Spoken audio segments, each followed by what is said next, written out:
এর জন্য এসো আমার সারা মনে নেই দেখ কামটা করছে খেতে এগুলা সেই সুন্দর তো টমেটো। টমেটো একটু তো খেতে সেই সুন্দর, আসলে সুন্দর টমেটো। লাউ কি তোমার খেতে কামটা করছে কি দেখছেন নি? এগুলো কি পেঁপে? কোথায় তোমাদের বাড়ি?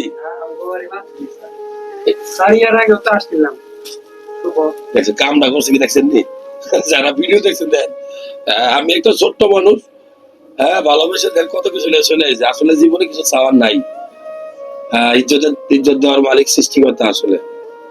তবে ভালো লাগে আসলে যে ঢাকা শহরে বসে স্যাম্পল করি, টমেটো লিয়ে চলে এসে লাউলিয়া, পুঁই শাক, পেঁপে, এটা খেতেন নাকি? তোমার এলাকায় দাওয়াত দাও, আমরা দাওয়াত দিলে যাবো। আচ্ছা আসে তোমার লয়ে যাও, দাও তোমার দাওয়াত, তুমি থাকো আজকে, আমি রান্না করে তোমার খাওয়াবো। দাদা অসুস্থ এটা ছবি তো